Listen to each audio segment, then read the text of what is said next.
The Justin Baldoni, Blake Lively legal saga continues, and after we've already broken down the complaints and the responses right now. This is going to be Lively's attempt to recast what's going on here, to bring the narrative back to her side and hopefully get some sympathy from people, because right now she's losing 90%, I would say. Zach, do you agree with that? And what about Taylor Swift? I mean, the silence is deafening. Hasn't she stood up for other female artists in the past under similar circumstances, and now we're just not hearing anything?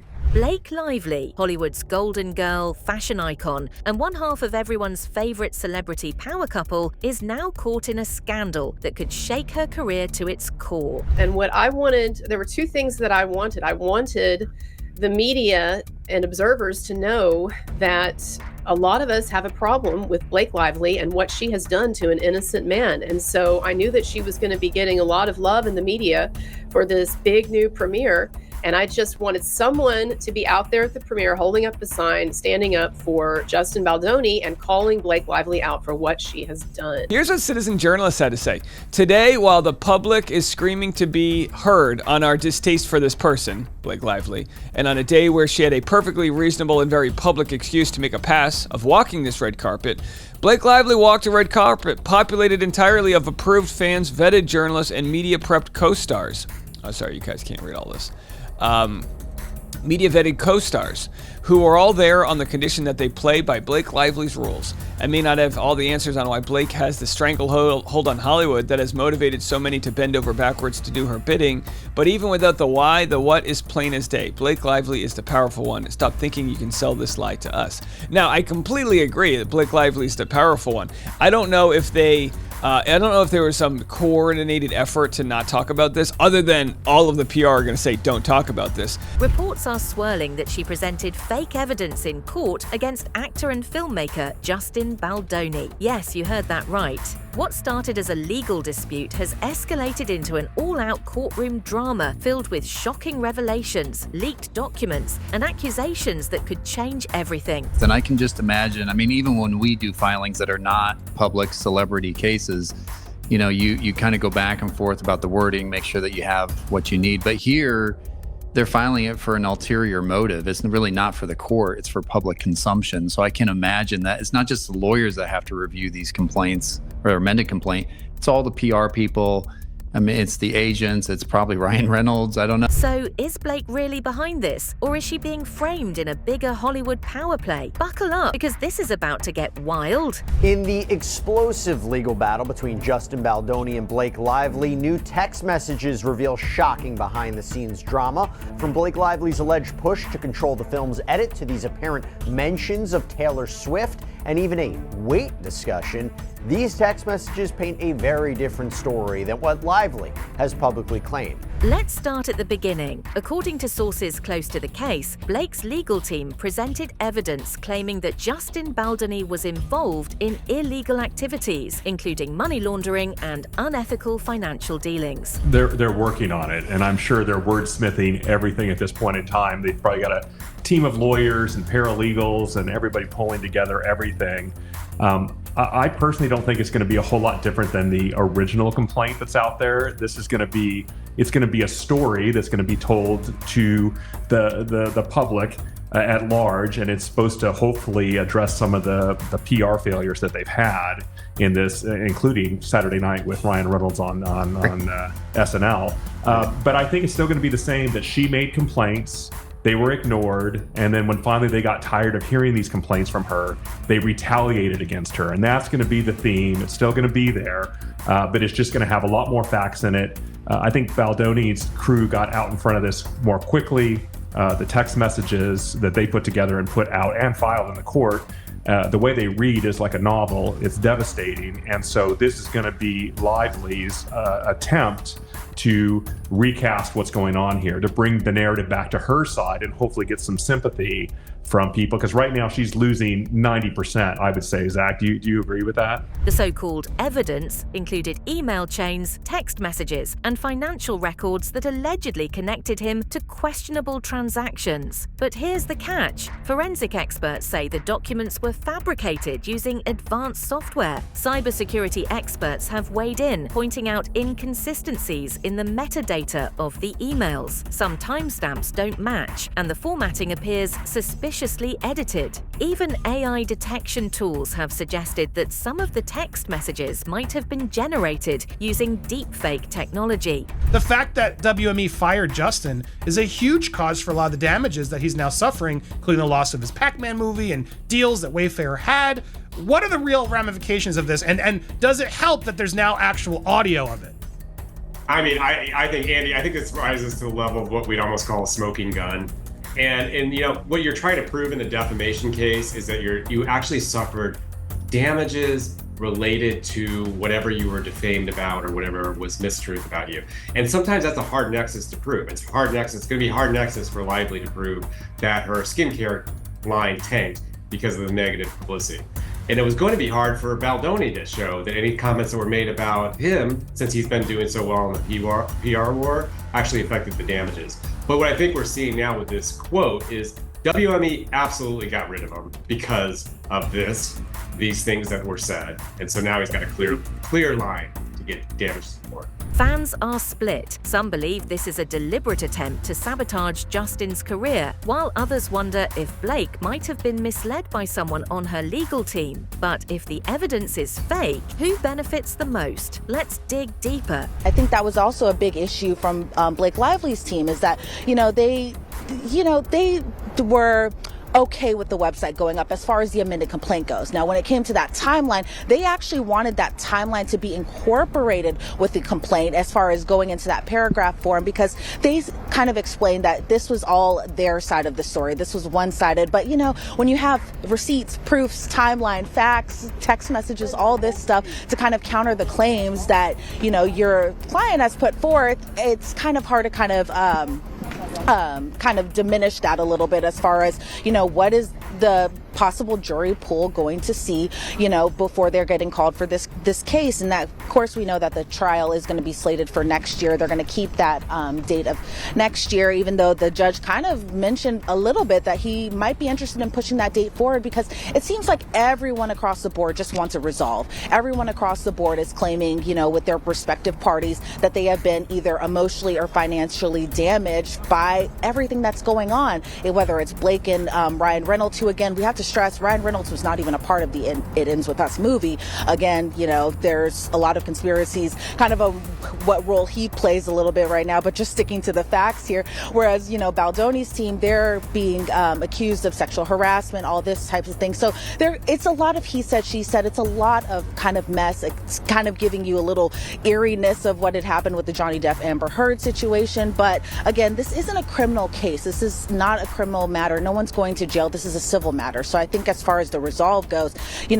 could we all argue that there's been damage to every single party involved? Absolutely. Now, here's where things get even messier. Justin's legal team wasn't about to let these claims go unchallenged. With the help of forensic analysts, they picked apart the so-called evidence. And guess what? It didn't take long to find major discrepancies. For example, one of the emails presented as evidence contained a font that didn't exist at the time the email was supposedly sent. Another text message was traced back to an IP address located in a completely different country than where Justin was at the time. And then came the biggest bombshell. An anonymous former employee from Blake's legal team stepped forward, claiming they were pressured to fabricate the evidence. In leaked screenshots, this whistleblower showed internal communications discussing how to strengthen the case against Baldoni. That they did not do their proper due diligence. And most recently, we had a court hearing this past week where the judge had to work out the scheduling and procedure of the case, a trial currently set for March of 2026, but also he admonished and warned both sides, really the lawyers, to be very cautious about what public comments they make about this case, to not say anything that could potentially taint a future jury.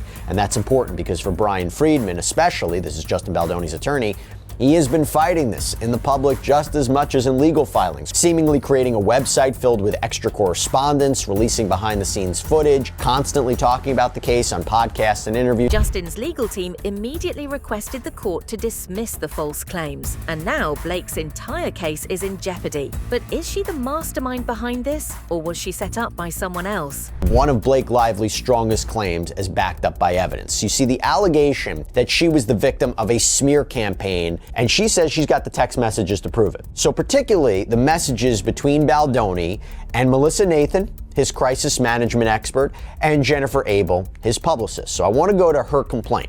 Her complaint reads, on August 16th, Miss Nathan circulated a Daily Mail article entitled String of Hard-to-Watch Videos That Have Surfaced Following Tone-Deaf Q&A to promote It Ends With Us Could Tarnish 36-year-old star's golden Hollywood image for good. To which Abel responded, wow, you really outdid yourself with this piece. And Miss Nathan replied, that's why you hired me, right? I'm the best. As their own words reveal, the purpose of this social manipulation plan was twofold. It aimed to both conceal the pattern of harassment and other misconduct by Mr. Baldoni, Mr. Heath, and Wayfarer, and retaliate against Miss Lively by battering her image, harming her businesses, and causing her and her family severe emotional harm. Millions of people, including many reporters and influencers who saw these planted stories, social media posts, and other online content, had no idea they were unwitting consumers of a crisis PR, astroturf, and digital retaliation campaign created and funded by Mr. Baldoni and Wayfarer to hurt Miss Lively. That is precisely the goal of AstroTurfing campaign, to light the fire and continue to stoke conversation secretly, blurring the line between authentic and manufactured content and creating viral public takedowns. This scandal isn't just making headlines, it's got Hollywood talking. Some of Blake's celebrity friends are coming to her defense, while others are staying suspiciously silent. But here it is. I've got the protester, what the protester had to say, and why this article says Anna Kendrick delivered a shady response about reuniting with Blake Lively for another Simple Favor premiere. I'm going to let you guys decide if it's shady or not, okay? So stick around for that. Here it is. This is Blake arriving. No florals in sight, but she's at the premiere. Now, what you can see is, behind these barracks back here is the normal fans, and then I believe these are the pre-approved fans. People that know her, that have worked with her, people that are vetted, because I don't think they want any of the public going near her. And I don't blame them, you know what I mean? Like, this is just the way it is. But then again, there are people out there that want to know what, everyone really thinks about this case that's happening. It's one of the most bizarre cases in entertainment news, and this is one of the first times Blake has kind of done anything public. Ryan Reynolds, Blake's husband, has yet to make a public statement, but sources close to the couple say he's standing by her, believing she's been misled. This one. Remember this one? Right when the scandal was really breaking and he was like, everything's fine. All my fans have the exact same photo with the exact same blue tape, and not one of the members of all the press here are asking me one question about the big scandal involving my wife and Justin Baldoni. This is weird, not at all. Meanwhile, Chrissy Teigen, who's never shy about her opinions, tweeted, if this is true, it's a big yikes. Hollywood legal teams are wild, man. On the flip side, Tyler Perry, who has worked with Justin Baldoni in the past, spoke out saying, I've known Justin for years. This just doesn't add up. He's a solid guy. And then there's Kim Kardashian, who, as a law student, had an interesting take. Cases like this make me wonder, who's really behind the scenes pulling the strings? Celebs get used as pawns all the time, but perhaps the most unexpected comment came from Leonardo DiCaprio. When a reporter asked him about it at a recent event, he reportedly said, Hollywood's full of smoke and mirrors. Don't believe everything you hear. At this point, they're fighting over subpoenas. They're talking over what needs to be subpoenaed, what can be subpoenaed, and then now they're going over who is being protected. As you know, officially, Blake Lively was asking for 2.5 years of subpoenas of private text messages, etc., but she herself was asking for a protective order because she didn't want her famous friends, etc. I mean, I'm basically breaking it down for you guys. She didn't want her famous friends to be exposed, and some of the witnesses, perhaps. So it says, as the Lively and Baldoni legal teams continue to squabble over the scope of subpoenas to telecom companies in what has become a $400 million and counting matter, the actress's attorneys today called out that It Ends With Us director Justin Baldoni, his fellow defendants, and allegedly weaponized online content creators. That's me, for misleading accusations over a potential protective disorder. It continues, claiming that the attorney's eyes-only PO that Team Blake wishes to see put in place for discovery, depositions, and more has been warped in its intent and reach. Lively's attorneys told Judge Lyman Tuesday in a letter that, in fact, the travels of the mischaracterization embraced by the opposition through this manufactured echo chamber by itself provides ample justification. It says, in short, Lively's lawyers believe the opposing side is twisting the purpose of the protective order, and ironically, this distortion itself provides why a strict order is necessary to prevent misuse of private information. So not only do they ask for the protective order, but then now they're mad because the purpose of the protective order is apparently being twisted. It's like nothing. So who's telling the truth and who's covering their tracks? Now let's talk about the leak. Who exposed the truth and why? According to insider reports, an ex-employee from Blake's legal team, referred to as Alex, to protect their identity, decided to blow the whistle after realizing the lengths to which the team was going to build a case against Justin. They claimed they were asked to doctor digital files, manipulate timestamps, and create misleading email threads. Feeling morally conflicted, Alex reportedly took screenshots of conversations between lawyers discussing how to make the evidence look airtight. The parties involved, Blake Lively, her husband Ryan Reynolds, her publicist Leslie Sloan, Justin Baldoni, his production company Wayfarer Studios, and more, have now submitted a case management plan to the judge. And they're expected in federal court in New York on Monday. We're planning to cover what are known as the Wayfarer parties, so those in Baldoni's camp. They raised an issue that they say they want to address. Quote, during a conference of the parties' counsel on January 30th, 2025, counsel for the Wayfarer parties requested the earliest possible deposition of Blake Lively. Counsel for Miss Lively and Ryan Reynolds stated their objection to the Wayfarer party's lead counsel conducting the deposition of Blake Lively. Specifically, the Lively party's counsel indicated that they object to Brian J. Friedman personally taking Miss Lively's deposition based upon unspecified statements made by Mr. Friedman. When asked to elaborate on the grounds for their objection, counsel for the Lively parties declined to do so. Counsel for Miss Lively has made clear that Miss Lively does not want Mr. Friedman to be the attorney who takes her deposition. We are unaware of any situation that would warrant the deposed party to have a choice in which attorney takes her deposition. Parties to litigation simply do not have the right to dictate which of their opponent's attorneys may or may not take their deposition or perform any other aspect of the opposing party's case. The Wayfarer parties respectfully submit that this important issue should be discussed at the initial pretrial conference. Meanwhile, Justin Baldoni, despite being the victim in this situation, isn't walking away unscathed. His reputation, built on years of hard work and advocacy in the entertainment industry, has taken a hit. Even though the fake evidence has been exposed, the mere association with such serious allegations has left a stain. In Hollywood, perception is everything, and some brands and collaborators may hesitate to work with him until the dust fully settles. Just means that he may need to pay some money that he owes per his contract with the publicist. Now, as for why I think Stephanie Jones may actually have a valid case against Justin, Wayfarer, Jennifer Abel, Melissa Nathan, etc., Jennifer Abel seems to have made some very irresponsible mistakes. Take a look at this part of the JonesWorks complaint here. By the time Jones became aware of the plot in August 2024 and terminated Abel, it was too late and the damage was done. Abel had already stolen more than 70 proprietary and sensitive business documents and additional client leads from JonesWorks.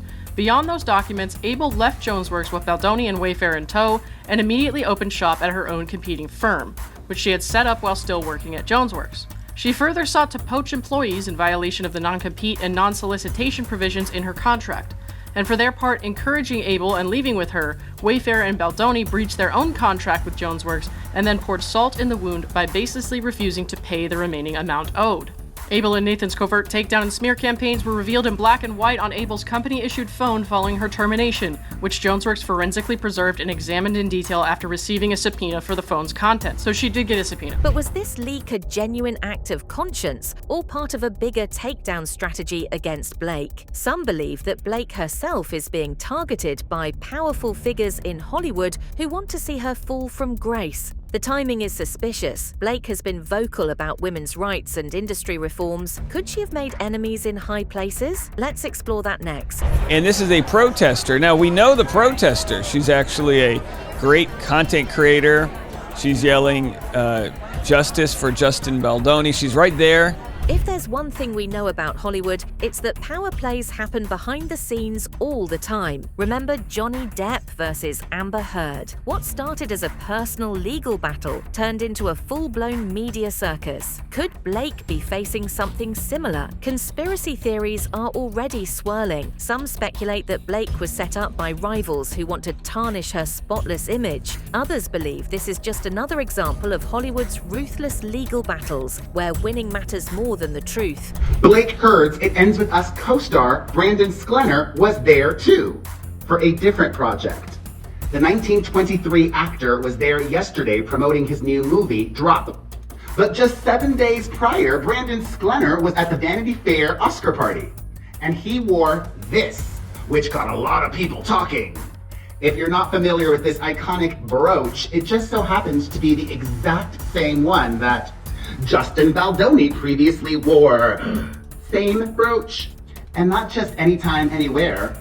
This was Justin Baldoni banished to the basement. That's right, he wore this brooch to the It Ends With Us premiere in New York City. The same premiere where Brandon Sklenner and the rest of the cast refused to take any photos with him or appear at all in any way with Justin Baldoni. The same premiere where, according to his lawsuit, the Never With Teeth icon demanded that he be kept apart and not even allowed in the same screening room. Hence, he was in the basement with his friends and family. So, when Brandon wore the same brooch on the Vanity Fair Oscars red carpet, a lot of people viewed that as a sign of support for Justin. Even though Sklenner has repeatedly come out in support publicly, repeatedly, for the consumer of oxygen. Whatever the case, Blake's reputation is now on the line. Will she be able to recover? And what does this mean for Justin Baldoni's career? These words that were said by Lively side had a clear, immediate negative impact on Baldoni's career. 100%. Yeah, I mean, he's losing deals left and right because of this. So, all right, so noted. So this is not good for him. He's going after the New York Times as well. The New York Times was working on that piece way before they're admitting. And I'm curious, from your working with publications and agencies and celebrities, like, is that common for places like the New York Times to get things early? Is that something they just cannot ever admit? What is your take on all that?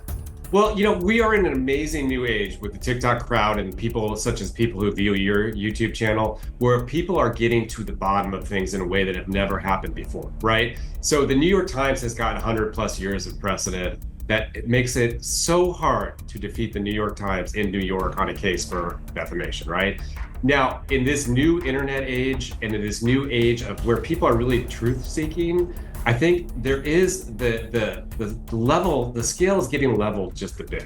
That said, I would say it's incredibly difficult to win a defamation case against the New York Times because they know exactly what they need to do to make sure that their journalism gets protected in court.